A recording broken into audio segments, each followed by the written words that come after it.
Hello दोस्तों, नमस्कार। आज फिर मैं आप लोगों के लिए एक नई कहानी लेके आया हूँ। तो एक समय की बात है कि राजा थे।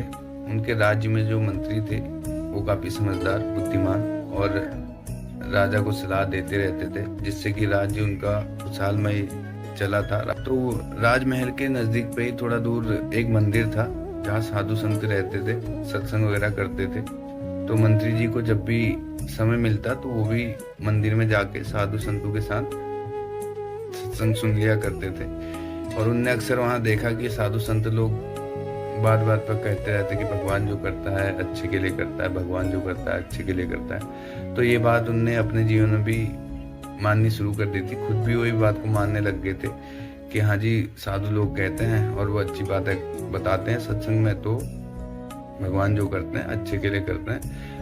और उसके साथ भी जो घटना घटती थी बस वो यही बोलता था, भगवान जो करते हैं हमारे भले के लिए करते हैं। तो राज्य में भी जब मंत्री जी घूमते थे तो उन्हें कोई व्यक्ति जो उनसे बातचीत करता है तो उनसे भी यही बोलते थे कि भगवान जो करते हैं सब अच्छे के लिए करते हैं और सब ठीक हो जाएगा। तो एक दिन राजा तलवार चलाने की प्रैक्टिस कर रहे थे। तो तलवार चलाते चलाते उनका हाथ मुड़ गया, तो वो तलवार उनके हाथ से गिर गई, जिससे कि तलवार से उनकी एक उंगली कट गई। तो राजा दर्द से कराहने लगे। अपने सेनापतियों को बोला कि राजवैद्य को बुला के लाओ, मुझे बहुत दर्द हो रहा है। तो सेनापति लोग गए। वहीं पर मंत्री जी थे, तो मंत्री जी ने एक कपड़ा पकड़ा और राजा के हाथों में जहाँ कटा था, उंगली कटी थी, उसमें बांधने लगे और बोला, महाराज भगवान जो करते हैं हमारे भले के लिए करते हैं, अभी राजवैद्य जी आ जाते हैं। तो राजा को बड़ा क्रोध आ गया। एक तो दर्द से करा रहा था, ऊपर से उनके मंत्री जी जिन पर वो इतना भरोसा करता था वो उनको ऐसी सलाह दे रहे हैं कि भगवान जो करते हैं अच्छे के लिए करते हैं। तो राजा ने अपने सेनापतियों को बोला कि इनको कारागार में डाल दिया जाए। ये हमें दर्द में कराते हुए देख के भी बोल रहे हैं कि भगवान जो करते हैं अच्छे के लिए करते हैं। सेनापतियों ने मंत्री जी को राज्य के कारागार में डाल दिया। और मंत्री जी वहां भी संतों की बातों पे और सत्संग का जो असर पड़ा था, तो फिर वो वहां भी बोले कि भगवान जो करते हैं हमारे भले के लिए करते हैं, इसमें भी हमारा कुछ भला ही होगा। एक दिन राजा जंगल पे शिकार के लिए गया। बोला आज शिकार खेलने चलेंगे। तो शिकार के पीछे भागते भागते राजा जंगल के बहुत आगे पहुंच चुका था, जिससे कि उसके सेनापति पीछे ही रह गए थे। राजा जंगल में भटक गया। वहां कुछ आदिवासी लोगों की कुल देवी की पूजा होनी थी, जिसके लिए वो एक इंसान ढूंढ रहे थे उसकी बलि देने के लिए। राजा पे उनकी नजर पड़ी तो उन्होंने राजा को चारों तरफ से घेर लिया और अपने वहां जहाँ पूजा हो रही थी वहां लेके गए। और जो पूजा कराने वाले थे उनको बोला, जी हम एक आदमी ले आए हैं बलि के लिए, अब पूजा शुरू करें। तो बलि देने से पहले जो पूजा करने वाले थे उनने बोला, एक बार इसको सही से जांच लो, इसका कहीं से कोई सा अंग अगर कटा हो तो फिर इसकी बलि नहीं चढ़ी जाएगी।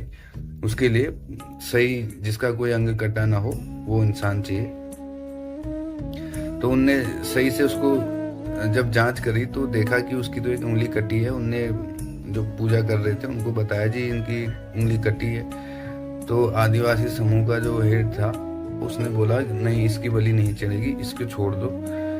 तो राजा को छोड़ दिया गया। राजा बहुत घबराते हुए भागकर अपने दरबार पर गया और सीधे पहले कारागार में गया और मंत्री जी को बुलाया। उनको बोला, मंत्री जी आपने सही कहा था, भगवान जो करते हैं हमारे भले के लिए करते हैं। आज मैं ये उंगली नहीं कटी होती तो आज मेरी जान चली जाती। ये इस उंगली की कटने की वजह से ही आज मेरी जान बची हुई है। तो मंत्री जी ने बोला, जी मैंने तो आपको पहले ही बोल दिया था, भगवान जो करते हैं हमारे भले के लिए करते हैं। राजा बोले, मंत्री जी चलो ठीक है, मेरे लिए तो ये सही हो गया कि भगवान जो करते हैं हमारे भले के लिए करते हैं, ये बात आपकी सही हुई, लेकिन आपके लिए किस हिसाब से ये सही हुआ कि फिर आप कह रहे हो कि भगवान जो करते हैं? आप तो मंत्री थे, मंत्री के बाद आप सीधे कारागार में आ गए और इतने दिन कारागार में व्यतीत कर लिए हो, तो फिर आपके लिए तो ये कोई भले वाली बात तो है नहीं।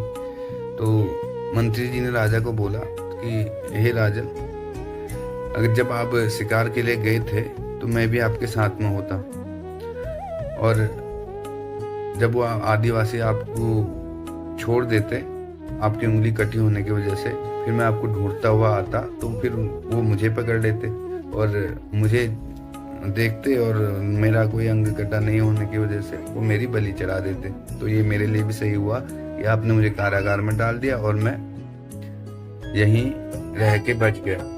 तो राजन, आपके बदले वो मेरे को पकड़ लेते और मेरी बलि दे देते। आपने मुझे जो कारागार में भेजा तो मैं यहीं सुरक्षित रह गया। अगर मैं आपके साथ जंगल में होता तो आज मेरी बलि चढ़ गई होती। तो इसीलिए हमारे लिए भगवान जो भी करते हैं सब सही करते हैं। राजा बहुत खुश हुआ और मंत्री जी को महामंत्री बना के दोबारा से दरबार में बैठाया गया। उसके बाद से राजा भी कभी कभी मंत्री जी के साथ सत्संग में चला जाता था और उसको भी वहाँ की बातें अच्छी लगती थी। उसने भी मानना स्वीकार कर दिया कि भगवान जो भी करते हैं हमारे भले के लिए करते हैं।